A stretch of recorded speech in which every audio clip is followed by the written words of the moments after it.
مثال نے گردن موڑ کر حیرت سے اسے دیکھا، جس پر کستوری کی مسکراہٹ گہری ہوئی۔ میں تمہیں سرپرائز دینا چاہتی تھی، میں اسلام قبول کرنا چاہتی ہوں۔ کیا؟ تم اسلام قبول کرنا چاہتی ہو؟ کستوری نے سر اس بات میں ہلایا۔ مثال کی آنکھیں بھر آئیں، اس نے جھٹ سے کستوری کو گلے سے لگا لیا۔ مثال خوشی سے رو پڑی۔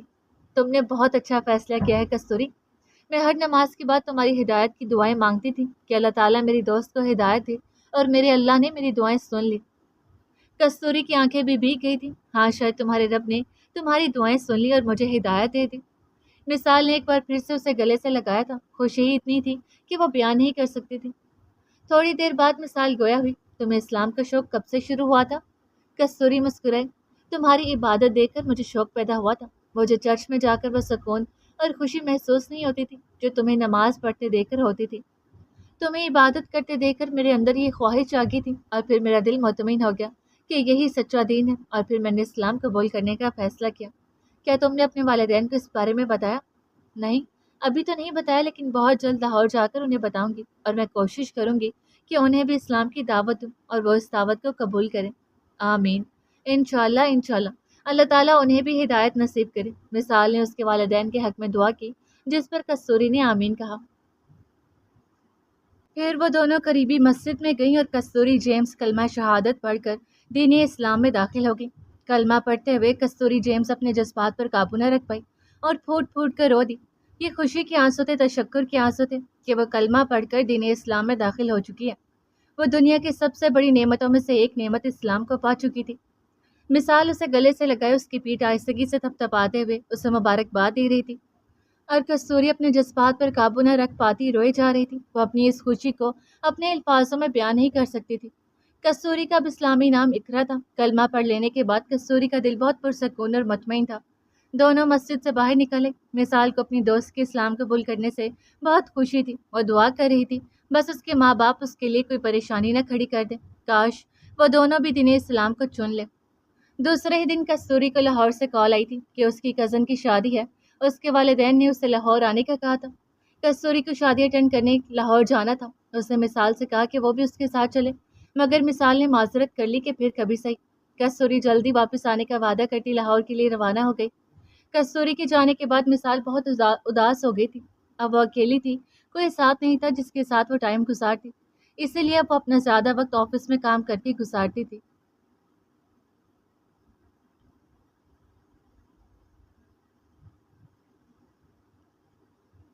یہ اس دن کی بات تھی جب مثال کو بہت سارا کام کرنا پڑ گیا تھا، کیونکہ ایک فائل میں اس سے کچھ مسٹیک ہو گئی تھی، جسے سدھارتے وقت کا پتہ ہی نہ چلا اور پورا آفس خالی ہو گیا۔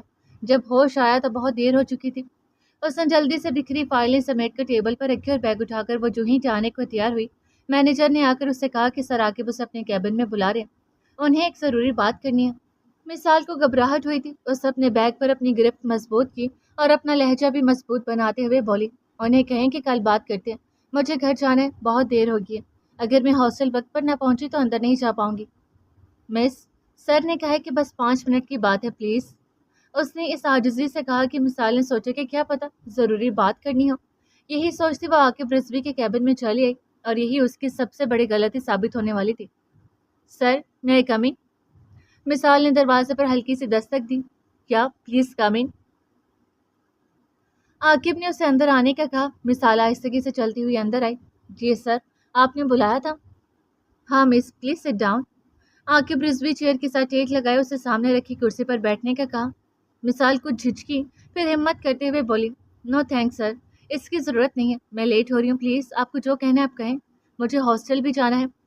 عاقب رضوی اس کی اس جھجک کو اچھی طرح سے سمجھ گیا تھا۔ اس کے ہونٹوں پر ایک کمینی سی مسکراہٹ دوڑ گئی۔ وہ پین کو دونوں انگلیوں میں گھماتا سامنے کھڑی گھبراہٹ سے اپنی انگلیاں چٹکھاتی مثال کو دیکھ رہا تھا۔ تبھی مینیجر عارف کیبن میں داخل ہوا اور دروازہ لاک کر دیا۔ مثال گھبرا کر پیچھے مڑی، دیکھا تو مینیجر عارف تھا، جو بڑی کمینگی سے اپنے باس کو دیکھ کر مسکرا رہا تھا۔ مثال کو اپنے آس پاس خطرے کی گھنٹیاں بجتی محسوس ہوئیں۔ وہ اب اتنی بچی بھی نہیں تھی کہ بند دروازے کا مطلب نہ سمجھ پاتی۔ مثال کا دل اچھل کر حلق میں آ گیا۔ وہ خوفزدہ سے ہو کر بولی، سر، آپ نے ڈور لاک کیوں کیا ہے؟ مس مثال، اب آپ اتنی بچی بھی نہیں ہے کہ بند دروازے کا مطلب نہ سمجھ سکیں۔ سر، آپ ہوش میں تو ہیں؟ کیا کہہ رہے ہیں آپ؟ ہاں صحیح کہا تم نے، تمہارا یہ حسن اور معصومیت دیکھ کر میں اپنے ہوش و حواس ہی کھو بیٹھا ہوں۔ تمہارے شوہر نے تم جیسے خوبصورت بیوی کو گھر سے باہر نکال دیا بغیر اسے چھوئے۔ کتنی بری بات ہے یہ، لیکن تم فکر نہ کرو، میں تمہارے اس حسن کو ضرور سراہوں گا۔ یہ کہہ کر عاقب رضوی اپنی چیئر سے اٹھ کھڑا ہوا اور آہستگی سے قدم اٹھاتا اس کی طرف بڑھنے لگا۔ مثال نے اپنے بیگ پر گرفت مضبوط کی اور ڈر کر پیچھے کو ہونے لگی۔ سر، جب آپ اس حسن کو مکمل طور پر سراہ لیں تو پلیز ہمیں بھی اس حسن کو سراہنے کا ایک موقع ضرور دینا۔ ہاں ہاں ضرور، میرا جھوٹا ہمیشہ تمہیں ہی تو کھانے کو ملتا ہے، عاقب رضوی ہنس کر بولا۔ بس، پر مینیجر عارف نے بھی کہکا لگایا تھا۔ مثال کی آنکھوں سے آنسو چھلک پڑے۔ خدا کا کچھ خوف کریں سر، کیا آپ کے گھر میں ماں بہن نہیں ہیں؟ اوہو، عاقب رضوی نے سرنفی میں ہلاتے ہوئے بولا۔ نہیں ہے نا، تبھی تو دوسروں کی بہن بیٹیوں کو نشانہ بناتا ہوں۔ یہ کہہ کر عاقب ہنسا تو مینیجر عارف نے بھی اس کہکے میں اس کا ساتھ دیا۔ سر، خدا کے لیے مجھے جانے دیں، میں ایسی لڑکی نہیں ہوں، آپ کو اپنے رب کا واسطہ ہے۔ ہاں، تم سے پہلے ان لڑکیوں نے بھی یہی کہا تھا، جب میں نے ان کی عزت تار تار کر دی تو پھر وہ خود ہی چلی آتی تھی میری ایک دھمکی پر۔ تمہارے ساتھ بھی ایسا ہی کروں گا، اور تم جیسے شریف زادی بھی میری ایک پکار پر میرا دل بہلانے بھاگی چلی آئیں گی میرے پاس۔ آپ نے غلط اندازہ لگایا، میں ان جیسے لڑکیوں میں سے ہرگز بھی نہیں ہوں۔ اوہ اچھا، عاقب چوکنے کی ایکٹنگ کرتے ہوئے بولا۔ پھر تو ہمیں دیکھنا ہی پڑے گا کہ تم کیسے لڑکی ہو۔ یہ کہہ کر عاقب نے دیوار سے لگی کھڑی ڈری سہمی اپنی عزت کی بھیک مانگتی مثال کے سر سے بے دردی سے دوپٹہ کھینچا۔ مثال کے سر سے دوپٹہ ڈھلک کر اس کے کندھوں پر آ گرا تھا۔ ایسی بے آبرو! مثال کی چیخ بلند ہوئی تھی۔ آج تک وہ اپنے گھر میں ننگے سر نہیں گھومی تھی اور اس وحشی انسان نے اس کے سر سے دوپٹہ اتار کر اسے بے آبرو کیا تھا۔ مثال نے پوری قوت کے ساتھ سامنے کھڑے عاقب رضوی کو دھکا دیا۔ عاقب اس دھکے کے لیے بالکل بھی تیار نہ تھا، وہ اپنے توازن برقرار نہ رکھ پاتا، سیدھا میز سے جا لگا تھا۔ مثال اپنا دوپٹہ سر پر رکھتی تیزی سے دروازے کی طرف بھاگی، لیکن دروازے پر کھڑے مینیجر کو کمینگی سے مسکراتے دیکھ کر مثال نے پوری قوت سے اس کے چہرے پر اپنا بیگ دے مارا۔ وہ اپنی آنکھوں پر ہاتھ رکھے درد سے بلبلا اٹھا۔ مثال کے پاس یہ بہترین موقع تھا یہاں سے بھاگ جانے کا، لیکن وہ دونوں تو اپنے شکار کو پھانسنے کی پوری تیاری کر چکے تھے۔ باہر جانے کے سبھی دروازے لاک تھے۔ وہ پورے آفس میں مدد کے لیے چیختی بھاگتی پھر رہی تھی۔ وہ دونوں وحشی عزت کے لٹیرے اس کے پیچھے پیچھے بھاگ رہے تھے۔ تھک ہار کر وہ خود کو محفوظ رکھنے کے لیے آفس کے کچن میں آ چکی تھی۔